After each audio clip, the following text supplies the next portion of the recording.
The morning sun bathed the small town of Maplewood in a golden glow, casting long shadows across its tree-lined streets. It was a typical Saturday in this quiet corner of the country.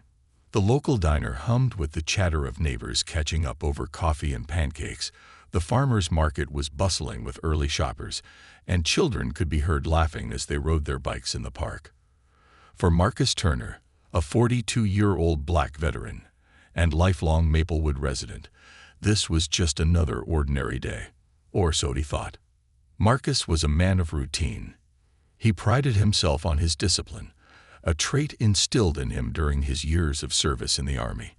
Every Saturday morning, he would take his battered yet reliable truck to the nearby car wash before heading out to the weekly veterans gathering at the community center.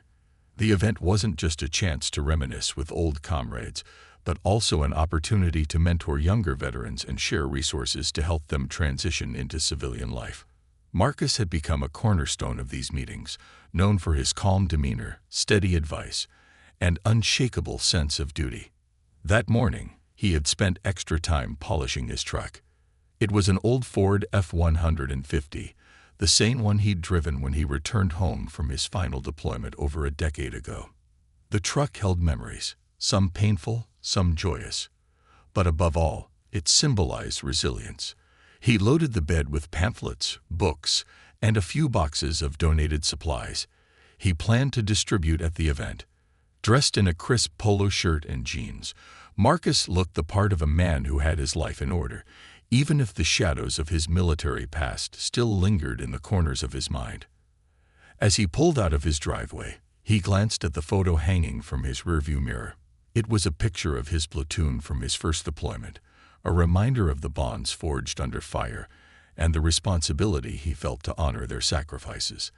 Today's meeting was particularly important, as a local journalist had planned to cover the gathering and highlight the work being done to support veterans in the area. Marcus felt a sense of pride and responsibility.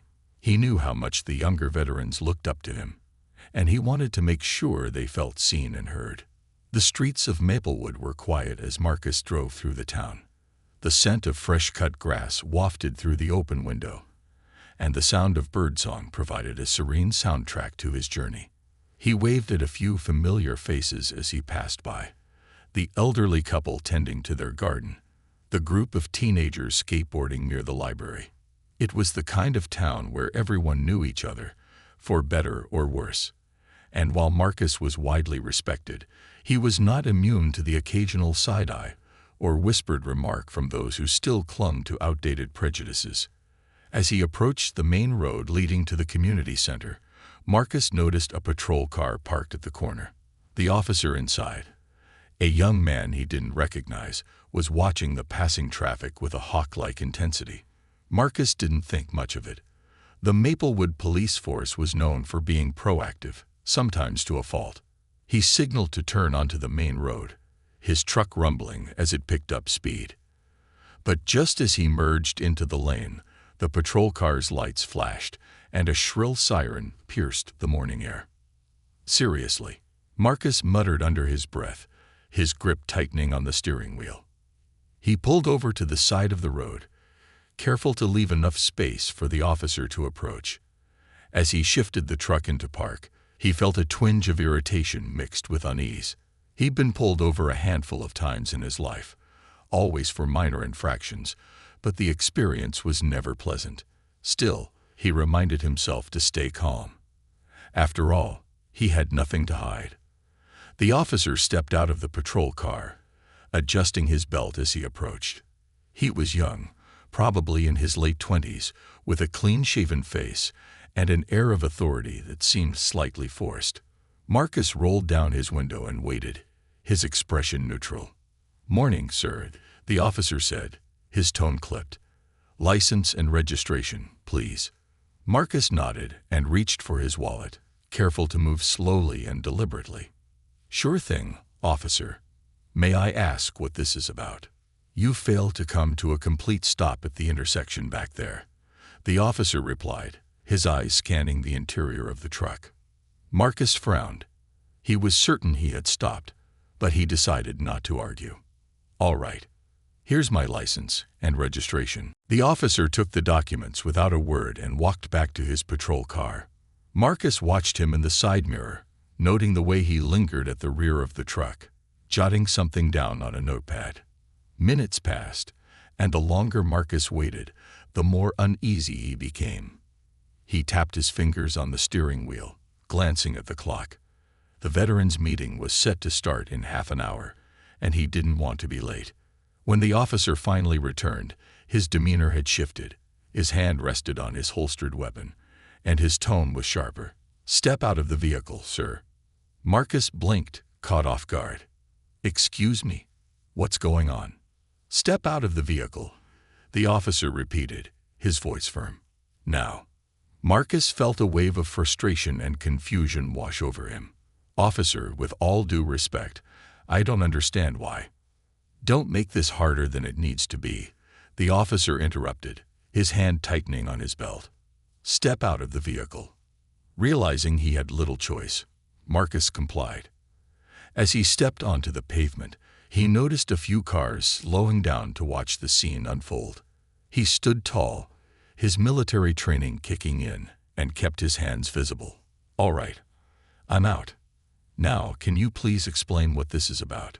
"You're being detained for resisting a lawful stop," the officer said, reaching for his handcuffs. Marcus's jaw clenched. "Resisting? I haven't done anything wrong." The officer ignored him, grabbing his wrist. As the cold metal of the handcuffs clicked into place, Marcus felt a surge of anger and humiliation. He could see people in the passing cars recording with their phones, their faces a mix of shock and curiosity. This wasn't just a routine traffic stop anymore. It was something much bigger, and Marcus had no idea how it would end.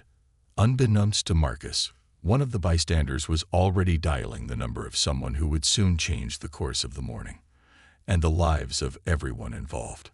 Marcus stood on the side of the road, the sun beating down on his back as the officer tightened the handcuffs around his wrists.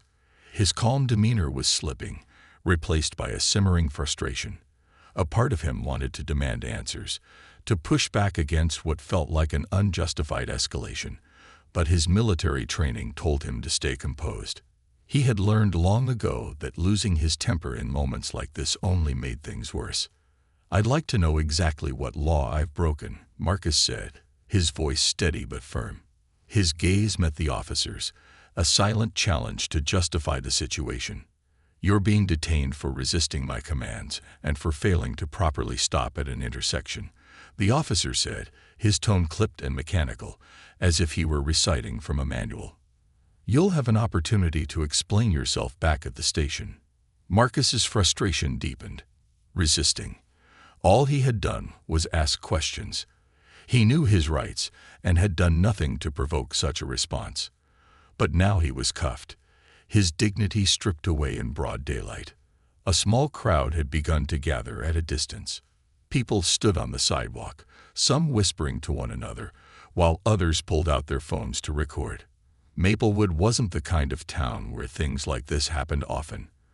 An arrest in the middle of the day, especially involving someone as well known and respected as Marcus, was bound to draw attention. Among the crowd was a young man named Eric, a local college student, and the son of one of Marcus's friends. Eric recognized Marcus immediately and felt a wave of anger surge through him as he watched the scene unfold. He quickly began streaming the incident live on social media, narrating what he saw. "This is Marcus Turner," Eric said, his voice shaking with indignation. "He's a veteran, a community leader, and this officer is treating him like a criminal for no reason. Share this. People need to see what's happening." Meanwhile, Marcus was trying to keep his emotions in check. "Officer, I'm not resisting. I haven't resisted at any point," he said calmly. "I've complied with every request you've made. I don't understand why you're doing this." The officer, whose name tag read Grant, glanced at Marcus but said nothing. His expression was unreadable, but there was a tension in his movements that suggested he was aware of the growing audience. At that moment, one of the bystanders stepped forward.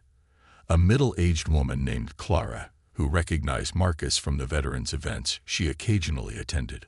"Officer, this man is a veteran," she called out. "He's a good man. What are you doing?" "Ma'am, step back," Officer Grant barked, his tone sharp. "This is a law enforcement matter. You need to leave the area." Clara didn't move. Instead, she pulled out her phone and started dialing a number.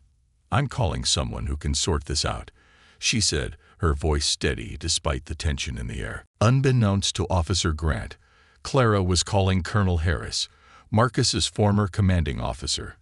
Harris had retired from active duty, but remained active in the community, often attending the same veterans' events as Marcus.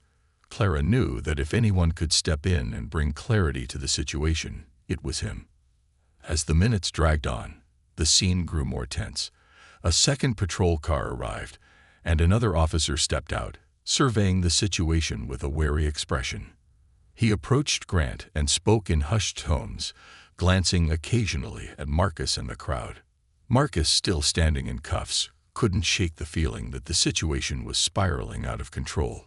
He looked around at the crowd, catching the worried gazes of people he knew. He felt a mix of embarrassment and anger, but more than anything, he felt the weight of their expectations. They were looking to him for strength, for an example of how to handle this injustice with dignity. Eric's livestream was gaining traction online. Comments poured in, with people expressing outrage, confusion, and support. "This is unacceptable," one commenter wrote. "How can they treat a veteran like this?" Another added, "Stay strong, Marcus. We've got your back." Meanwhile, Clara finally got through to Colonel Harris.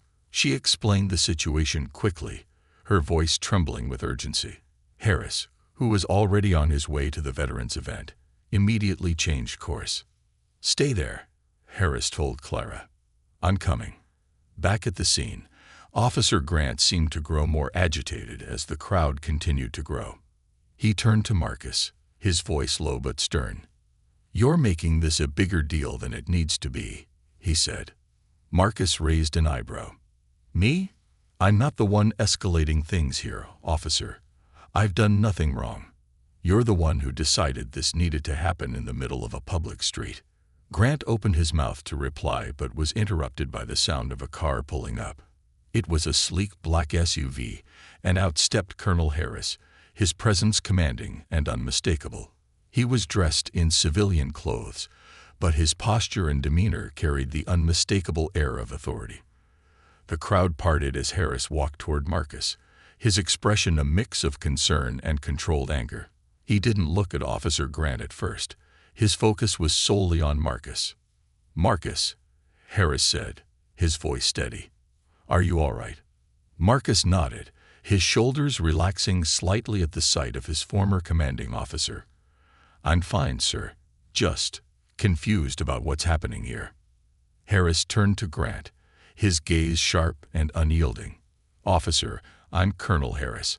I'm a retired commanding officer in the United States Army, and Marcus Turner here served under my command. Would you care to explain why my veteran is in handcuffs?" Grant hesitated, clearly caught off guard by Harris's arrival. He stammered something about protocol and resisting arrest. But Harris wasn't having it. "Protocol," Harris repeated, his voice rising slightly. "What protocol justifies arresting a cooperative citizen, let alone a decorated veteran, for a minor traffic violation?" The second officer stepped forward, clearly uncomfortable with the situation. "Colonel, we're just following procedure." Harris cut him off with a sharp wave of his hand. "Let me make something very clear," he said, his voice like steel. "This man served his country honorably. He has earned your respect, not your suspicion. And if you can't see that, then you have no business wearing that badge." The crowd murmured in agreement, and Eric's lead stream captured every moment. Harris turned back to Marcus, his expression softening. "We're going to get this sorted out," he said. Marcus nodded, a flicker of hope breaking through his frustration. He didn't know how this would end, but for the first time since the ordeal began, he felt like he had someone in his corner. Colonel Harris stood firm, his piercing gaze fixed on Officer Grant. The young officer, visibly flustered, glanced nervously at his partner, who looked equally uncomfortable. The weight of Harris's presence was palpable, and the crowd, now larger than ever, seemed to be holding its collective breath. Phones were still recording, and the hum of murmured conversations filled the air. Marcus, still in handcuffs, remained silent. He knew Harris well enough to understand that this was a moment to let the colonel take the lead. Harris had always been a man of unwavering principles, someone who commanded respect without ever having to demand it. He had led his troops with fairness and integrity, and those qualities hadn't diminished in retirement. Officer Grant cleared his throat, attempting to regain some semblance of authority. "Colonel, I appreciate your concerns, but this is a police matter." Mr. Turner was stopped for a traffic violation, and his subsequent behavior warranted. "Warranted what?" Harris interrupted, his voice sharp but controlled. "Handcuffing a man for asking questions. Let me remind you, officer, that questioning authority is not a crime. It's a right, one this man fought to defend." Grant's jaw tightened, his frustration evident. He turned to his partner, who seemed to be silently debating whether to intervene. "Look, Colonel," Grant said, his tone more defensive now, "I was following protocol. He didn't comply immediately, and I have to ensure my safety." "Safety," Harris repeated, his voice tinged with incredulity. "Does this man look like a threat to you?" Marcus Turner has more discipline in his little finger than most people have in their entire lives. If you felt unsafe, officer, that's a reflection of your own biases, not his behavior. The crowd erupted in murmurs of agreement. A few people clapped, while others shouted words of support for Marcus. The tension in the air was electric, charged with both outrage and anticipation. The second officer stepped forward cautiously, his hands raised in a gesture of calm. "Colonel Harris, we understand your concerns, but this situation has escalated beyond." "It escalated because your officer made it escalate," Harris snapped, cutting him off. He pointed to the crowd. "Do you see this? Do you understand what this looks like? A decorated veteran, handcuffed in broad daylight, surrounded by a crowd of people who know him and respect him. And for what? A supposed failure to stop at a stop sign." The second officer hesitated, clearly uncomfortable. "Colonel, perhaps we can de-escalate this situation." "Then take off the cuffs," Harris said firmly, his tone leaving no room for argument. Grant bristled. "I can't do that without." "You can," Harris interrupted, stepping closer. "And you will. Or I'll make a call to the chief of police, who I've known for 20 years, and we'll see how quickly this situation turns around." Grant's face reddened. It was clear he was losing control of the situation, and he knew it. After a tense pause, he reluctantly pulled the key to the handcuffs from his belt. The crowd watched intently as he unlocked the cuffs and stepped back, his movements stiff and reluctant. Marcus flexed his wrists, the red marks from the cuffs stark against his skin. He met Harris's gaze and gave a small nod of gratitude. But his expression remained stoic. This wasn't over, and they both knew it. Harris turned to the crowd, raising his hands to quiet the murmurs. "Thank you all for being here," he said, his voice carrying easily over the noise. "Your support means everything, but I need you to stay calm. This isn't about creating chaos. It's about demanding accountability." The crowd began to settle, though the energy remained charged. Harris turned back to the officers. "Now," he said, his tone measured but firm, "I want to know exactly what led to this, step by step." Grant hesitated, his confidence visibly shaken. His partner spoke up instead. Marcus Turner was stopped for a traffic violation. He began, his tone cautious. Officer Grant believed his behavior was suspicious and chose to detain him. "Suspicious?" Harris repeated, his voice dripping with disbelief. "Suspicious how? Because he asked you why he was being stopped, or because he was driving while black?" The second officer flinched, his discomfort evident. "Colonel, I understand your perspective, but we have to follow our instincts in the field. Instincts rooted in bias are not instincts, Harris cut in. They're prejudices. And if you're telling me that your instinct is to treat a law-abiding citizen like a criminal, then you need to reevaluate your training. Before the officer could respond, the sound of another vehicle approaching drew everyone's attention. A sleek, unmarked car pulled up, and out stepped Chief Owens, the head of the Maplewood Police Department. He was a tall man with a commanding presence, his uniform immaculate.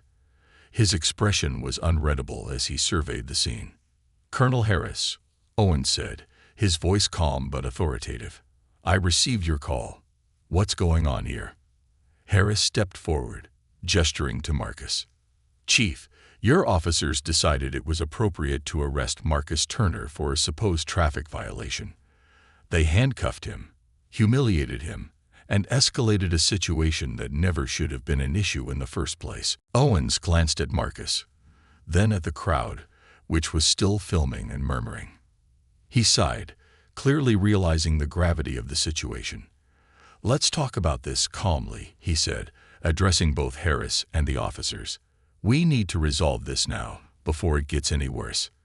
Grant started to speak, but Owens held up a hand to silence him. "Not here," the chief said firmly. "Colonel, Mr. Turner, would you accompany me to the station? I believe we need to have a private conversation." Marcus looked to Harris, who gave him a slight nod. Together, they followed Owens to the unmarked car. As they drove away, the crowd began to disperse, though many lingered, their phones still recording. Eric's live stream had gone viral by now, and people across the country were beginning to weigh in on the unfolding drama. Inside the car, the atmosphere was tense. Owens glanced at Marcus in the rearview mirror. "I want you to know, Mr. Turner, that I'll get to the bottom of this.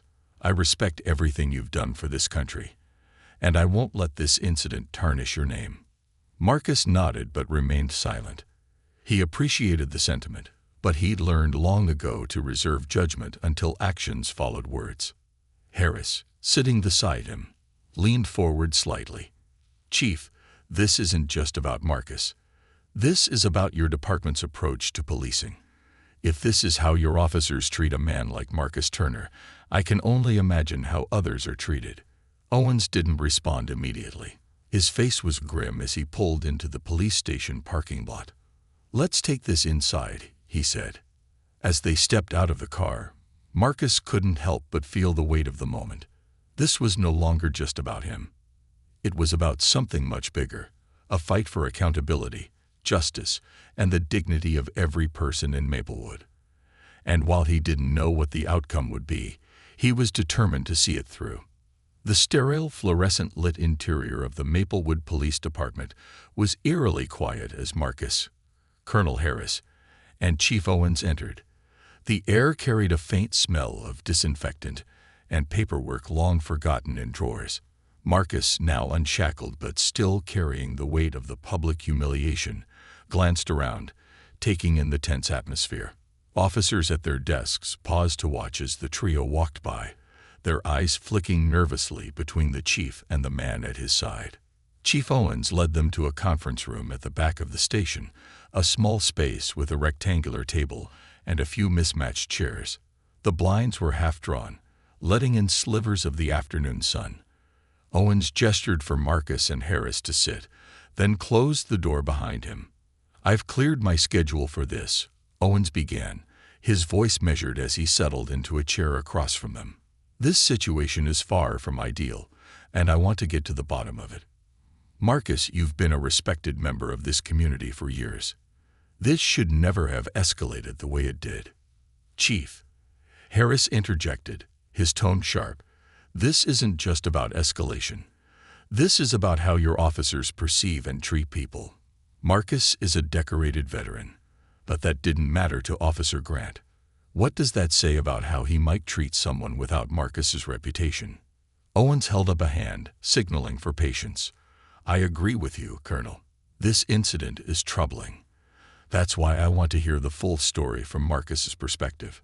Marcus, who had been sitting quietly, finally spoke, his voice steady but tinged with exhaustion. I was driving to the community center for the veterans event. I stopped at the intersection, signaled to turn, and merged into the lane. A few moments later, Officer Grant pulled me over. I wasn't speeding, and I'm certain I came to a complete stop.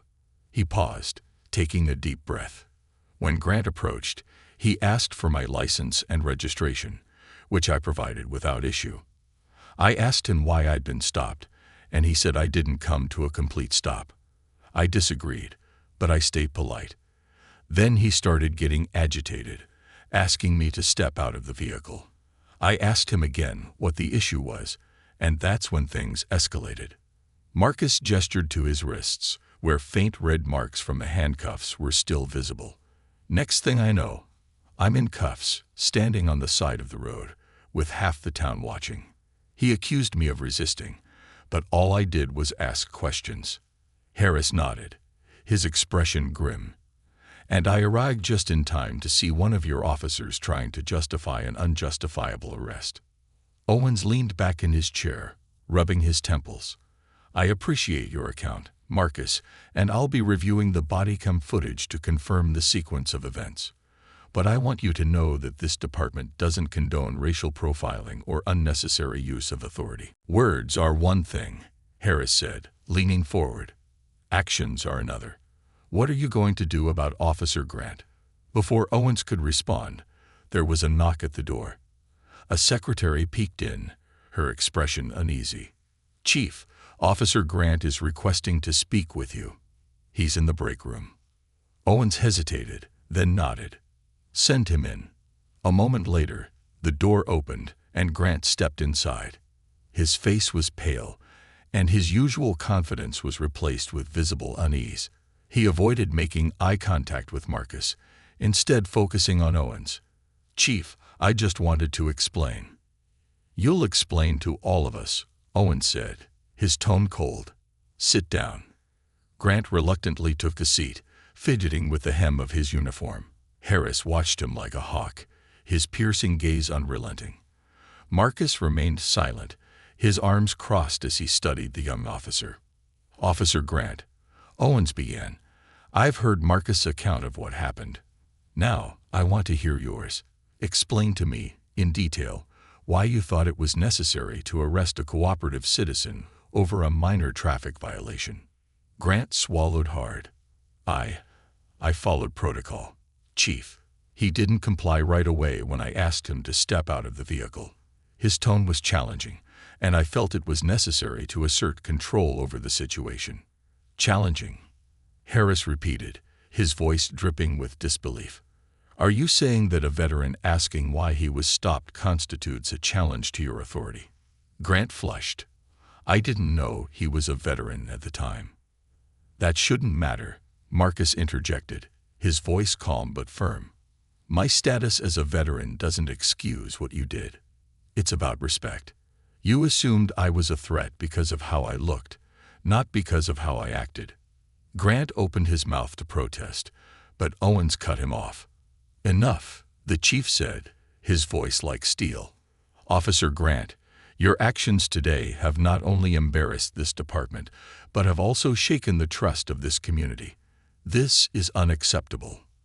The room fell silent, the weight of Owens's words hanging in the air. Grant looked down at the table, his hands clenched into fists. I'll be placing you on administrative leave effective immediately, Owens continued. There will be a full internal investigation into your conduct, and depending on the outcome, further disciplinary actions may follow. Grant looked up, his eyes wide. Chief, I said enough, Owens snapped, his tone leaving no room for argument. Leave the room. Grant stood, his movements stiff, and left without another word. The tension in the room lingered even after the door closed behind him. Owens turned back to Marcus and Harris, his expression weary. This isn't over, he said. We need to address the larger issues within this department. Marcus, I owe you an apology on behalf of the Maplewood Police Department. What happened today was unacceptable, and I intend to make it right. I appreciate that, Chief, Marcus said, his voice measured. But words aren't enough. I want to see real change. You will, Owens promised. We'll be implementing mandatory bias training for all officers and creating a community advisory board to oversee department policies. And Marcus, I'd like you to be a part of that board. Marcus exchanged a glance with Harris, who gave him a small nod.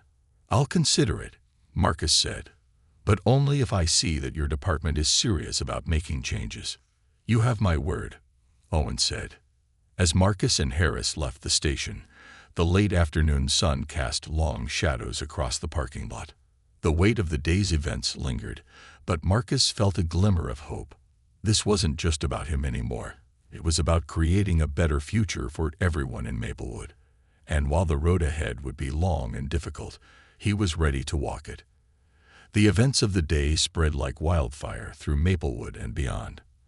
By evening, the video of Marcus's arrest had gone viral, sparking heated debates on social media, news outlets, and even among local community groups. Eric's live stream, which had captured every tense moment, was shared thousands of times with hashtags like #JusticeForMarcus and #RespectOurVeterans trending nationwide.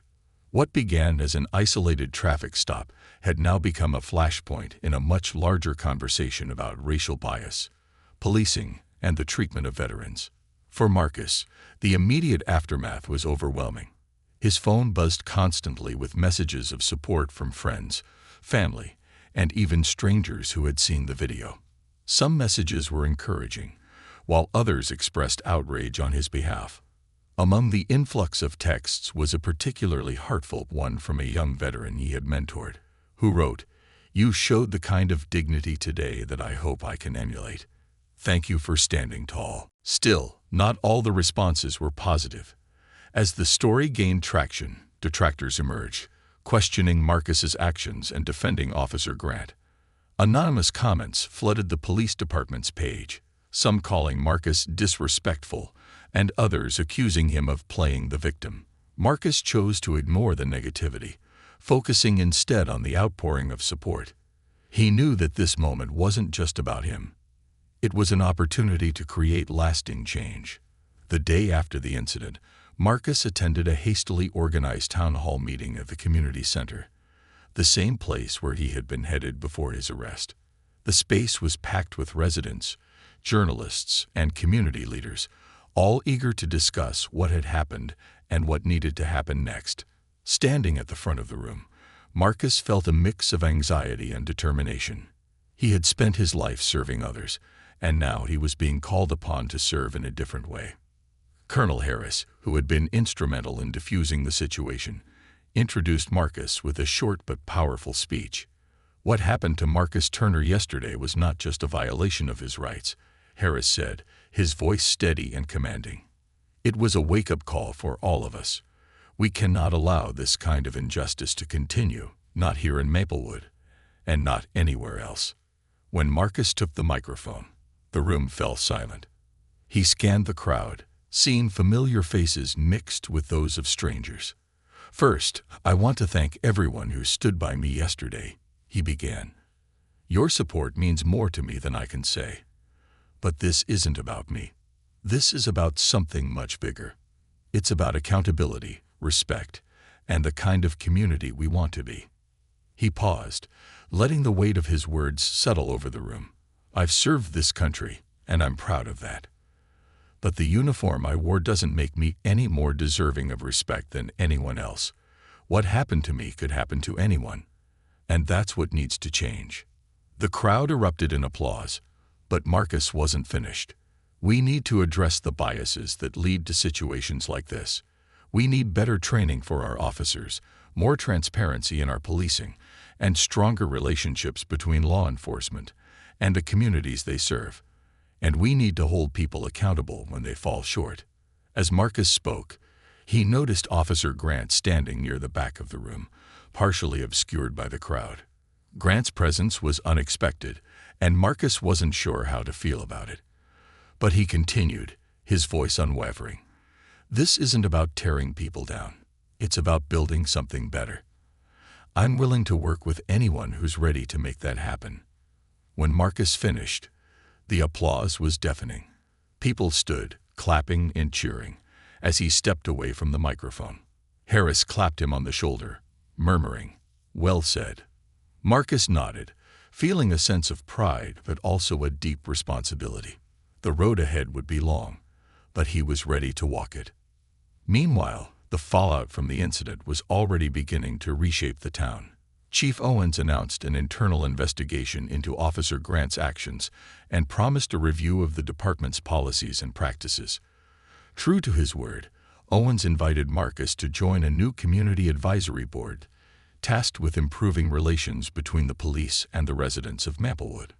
Marcus agreed, knowing it was an opportunity to ensure that no one else would have to go through what he had experienced. Grant's suspension was another point of contention. Some in the community felt it wasn't enough, demanding his termination. Others, including some of Grant's fellow officers, rallied behind him, arguing that he had only been doing his job. The divide highlighted the deep-seated issues that Marcus had spoken about, issues that wouldn't be resolved overnight. For Marcus, the hardest part was balancing his desire for accountability with his commitment to unity. He didn't want to vilify Grant, but he also couldn't ignore the harm that had been done. In the weeks that followed, Marcus reached out to Grant, requesting a private meeting. It was a bold move, one that surprised even Harris, but Marcus felt it was necessary. The meeting took place in a quiet room at the community center. Grant arrived looking nervous, his usual bravado replaced with a cautious humility. Marcus greeted him with a firm handshake, then gestured for him to sit. "I asked you here because I believe in second chances," Marcus began, "but I also believe in accountability. What happened that day wasn't just a mistake. It was a reflection of a deeper problem. And if we're going to move forward, we need to address that." Grant nodded, his eyes downcast. "I messed up," he admitted. "I let my assumptions get the better of me. And I'm sorry for how I treated you. You didn't deserve that." Marcus studied him for a moment, then nodded. "Apologies are a start, but words need to be followed by actions. Are you willing to do the work to make things right?" Grant looked up, meeting Marcus's gaze. "Yes," he said, his voice steady. "I am." The meeting ended on a hopeful note, though Marcus knew it was just the beginning. He remained committed to his work on the advisory board, pushing for reforms and serving as a bridge between the police and the community. Over time, small but meaningful changes began to take root. Officers participated in bias training. Community outreach programs were expanded, and the advisory board held regular public meetings to ensure transparency and accountability. For Maplewood, the incident became a turning point. It wasn't an easy journey, and there were setbacks along the way.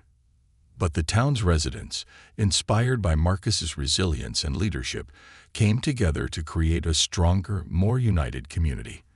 And for Marcus, the experience reinforced a truth he had always known. Real change doesn't come from anger or division. It comes from the courage to stand up, speak out, and work together, even in the face of adversity. Months had passed since the day Marcus Turner was pulled over, handcuffed, and thrust into the center of a town-wide reckoning. In the time since, Maplewood had transformed in ways that Marcus could never have imagined. What began as a deeply personal experience of humiliation and frustration had sparked a movement, not only in the town but also across the region, as other communities took notice of what was unfolding in Maplewood. Marcus sat in the same community center where the incident had originally threatened to derail his day. The room was quieter now, filled with only a handful of people. Today's meeting wasn't about conflict but collaboration. Marcus was chairing a session of the newly established Community Police Advisory Board, a body created in the aftermath of the controversy to bridge the gap between law enforcement and the residents they served.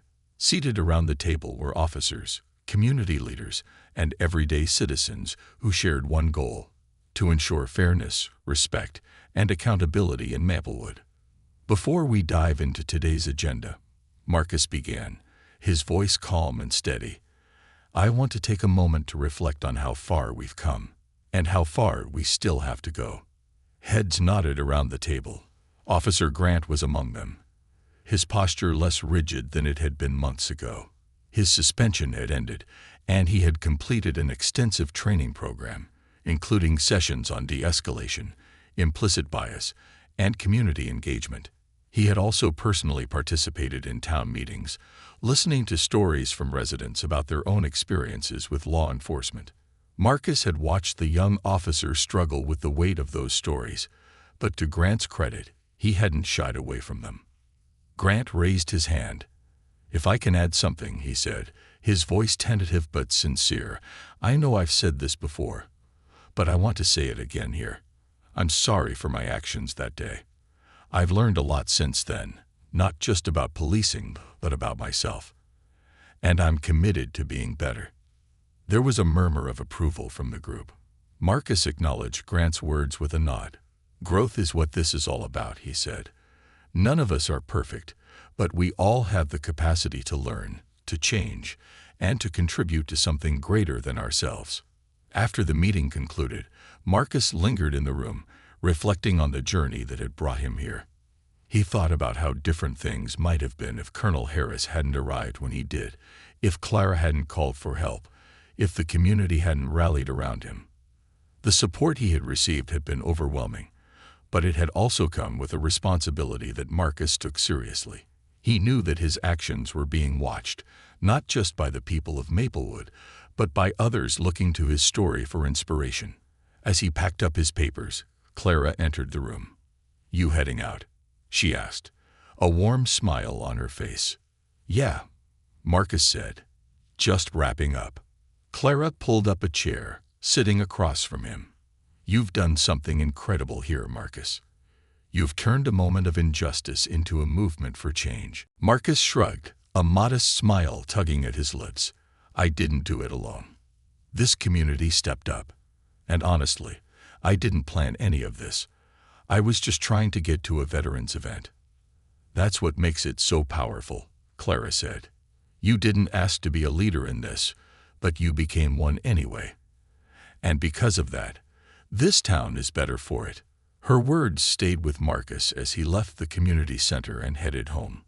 The sun was setting, casting a warm, golden light over the streets of Maplewood. As he drove, he passed familiar landmarks.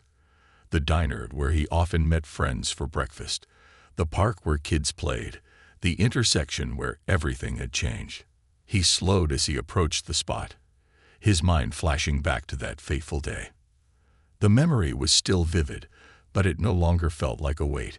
Instead, it was a reminder of what had been accomplished. When he arrived home, Marcus found a letter waiting for him in the mailbox. It was from a young man named Darius, a soldier who had recently returned from his first deployment. Marcus had met Darius at one of the veterans' events and had given him advice about transitioning back to civilian life. The letter was heartfelt, filled with gratitude and admiration. "What you did, standing up the way you did," Darius wrote, "it gave me hope. It reminded me that no matter how tough things get, we can find a way to make them better." Marcus set the letter down, feeling a swell of emotion. He had always believed in service, in using his experiences to help others. The events of the past few months had reaffirmed that belief in ways he hadn't anticipated. He had learned that leadership wasn't about seeking attention or accolades. It was about showing up, even when it was difficult, and using your voice to make a difference. Later that night, as Marcus sat on his porch watching the stars, he reflected on the broader impact of the events. Maplewood had changed, but so had he. He had grown more resilient, more empathetic, and more determined to fight for justice. The incident had tested him in ways he hadn't expected, but it had also shown him the strength of his community and the power of standing together. The next day, Marcus returned to his routine. He polished his old truck, loaded it with supplies for the veterans' meeting, and headed out. As he drove through Maplewood, he noticed small but significant changes. Officers walking the streets, greeting residents with smiles, murals painted on buildings celebrating unity and diversity, and people of all backgrounds coming together to support one another. As he parked at the community center, Marcus felt a sense of peace. The journey wasn't over, but he was proud of what had been accomplished so far. And as he stepped out of his truck, ready to continue the work, he carried with him a simple but powerful question, one he would pose to the group at the meeting that day. What kind of community do we want to build together? It was a question that had no easy answer, but it was one worth asking again and again until the work was done.